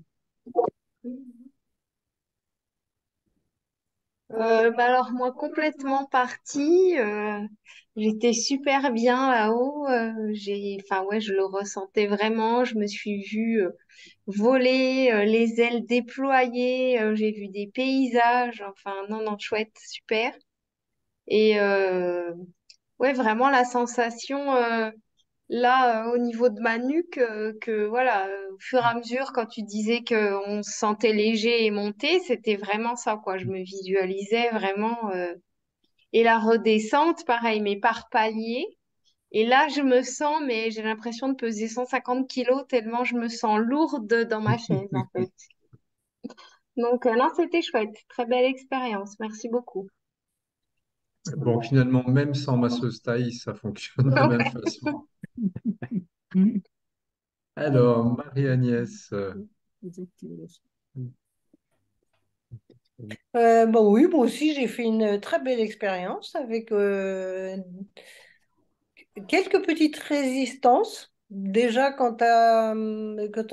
mais d'être à l'horizontale comme ça, de se sentir tout léger, etc. Mais quand il a fallu passer au lourd, à l'intérieur, ça fait non, non, non, non, parce que si je deviens lourd, je vais redescendre et je n'ai pas du tout envie de revenir. Donc après, je m'autorise à pas forcément ressentir ce qui était un peu télécommandé, quoi. Alors, deuxième étape, il y a une chose qui m'a beaucoup frappée aussi, mais je ne sais pas si c'est parce que, je ne sais plus comment tu t'appelles, qui a parlé du Christ tout à l'heure, mais quand tu as dit qu'on devenait une espèce de phare lumineux, dans le cosmos. Bon, c'était une très belle image, mais là, j'ai été obsédée et gênée par cette image de Christ avec les bras grands ouverts, un peu comme une statue, mais vivante, quoi. Et puis, il voulait pas partir. Enfin, j'ai essayé de pas me laisser embarquer par ça. Donc, ça a résisté un petit moment, mais ça m'arrive hein, de temps en temps. Et puis finalement, tout s'est bien passé. Alors, l'extase, c'est quand tu as dit que les ailes de l'ange devaient prendre dans ses bras toute l'humanité. Et alors là, c'était magique, enfin, vraiment extraordinaire. Des, voilà. Donc, je veux rester sur cette image-là parce que je pense qu'elle va rester et elle était franchement trop belle. Parce que d'être un ange, moi, ça me. Enfin, voilà, oui, ok. Mais non, les ailes prennent toute l'humanité. Là, ça faisait ah ouais, à l'intérieur. Ok, c'est bon. C'est très beau. Merci. Merci. Merci Marie-Agnès. Alors, qui ne s'est pas exprimé? Laurent Michaud. Alors, merci pour l'expérience d'abord, tout d'abord et avant tout. Alors, encore une fois, je me confronte à la même difficulté qui est un petit peu récurrente, c'est que c'est un peu trop rapide pour moi et trop dirigé. Alors, du coup, je me retrouve un petit peu coincé à titre personnel quand j'ai ce genre d'expérience. Et d'autant plus quand je me retrouve avec ce que je considère, en tout cas, moi, des polarités. C'est-à-dire de me sentir extrêmement léger ou extrêmement lourd. Et pour moi, une polarité. Je tends plutôt à l'équilibre et donc c'est vraiment d'aller chercher, en tout cas pour moi et dans mes sensations et dans mes ressentis, ce qui est très très lourd, donc vraiment très profond en fait dans la lourdeur et très très profond dans la légèreté. Ça me demande vraiment un gros effort cognitif, en tout cas dans mon ressenti, d'autant plus quand il est demandé, en tout cas pour moi, de switcher très rapidement d'un état à un autre, comme ça. Et ce qui se passe, c'est que je me suis mis un peu en état dissociatif, où effectivement, après, euh, j'ai vu de très très belles images, mais c'est pas des images que j'ai, en tout cas à titre personnel, ressenties. Voilà. Après, je rejoins l'armée de Je trouve bleu. Euh, qui font que j'ai plutôt tendance, en tout cas, j'estime être un créatif personnellement. Et c'est vrai que quand je me retrouve face à des difficultés qui dirigent en fait mes pensées, quelque part, ça m'auto-bloque. Ouais, ça fait partie de mes difficultés aussi à moi. Et ça m'auto-bloque et j'ai tendance à me positionner en dissociation, donc à voir les choses plutôt que d'avoir le temps de vivre les choses. Cependant, ce sont des choses qui m'appartiennent et ça n'a évidemment rien à voir avec la pratique qui a été effectuée. Donc, merci Thierry et merci Alain de donner la parole. Si je peux faire une observation, j'étais, à la fois je l'ai proposé, mais j'étais un peu réticent quand même à faire ça, c'est que quand ça intervient dans une séance, il y a Je l'ai évoqué tout à l'heure, effectivement. En avant, après. voilà une ambiance avant, un Mhm. contact, il s'est passé plein de choses, Mhm. que ça arrive au moment où c'est presque nécessaire pour la personne. Là, c'est hors contexte et sans qu'il y ait le lien préalable fait Mhm. avec chacun, parce que donc c'est bon, c'est un peu figuratif, hein, mais il y a un Bien côté sûr. un peu gênant parce l'important c'est pas ça, c'est toujours le contact qui passe avec le patient à ce moment-là. Je Mhm. suis complètement en osmose, fixé à lui, ce que je Bien peux pas faire bien sûr. en groupe comme ça, d'où voilà, C'est légèrement tou- réticent. Mais bon, en même temps, ça, voilà, ça image quelque chose, hein. c'est toujours un petit peu le risque avec Bien sûr, ce genre évidemment. d'exercice à froid. Évidemment. Bien sûr. Et voilà. Et en fait, Thierry n'a pas eu le temps de te trouver beau comme il le décrit Ouais, ouais, ouais. au début de Au chacune point de de le ses faire séances. pour moi, ça demande un peu Voilà, plus de temps. Non, mais c'est ça. quand je le vois, je le trouve beau, mais il n'y a pas eu ce Ouais, contact, cette je- présence plus affirmée avant, c'est sûr. En Mm. tout cas, je te et vous remercie. C'est Mm. toujours une difficulté, ça, quand on fait des conférences et que les personnes veulent essayer, tester les techniques, parce que c'est forcément des choses qui tombent brutalement comme ça. Ah oui. Mais, Ouais, voilà. Et donc, effectivement, ben, chacun réagit avec ses capacités à froid. Et donc, ça peut donner plus ou moins de résultats, mais c'est pas grave. Oui, C'est oui, bien de tenter l'expérience avec ce qu'on est. bien sûr. Alors, qui ne nous a pas exprimé ses perceptions? Rachel se sent visée. Exactement. Alors moi j'ai adoré, c'était formidable, j'ai adoré, vraiment, ça m'a, je vais pas dire transcendé non plus, mais enfin j'ai vraiment beaucoup apprécié cette expérience.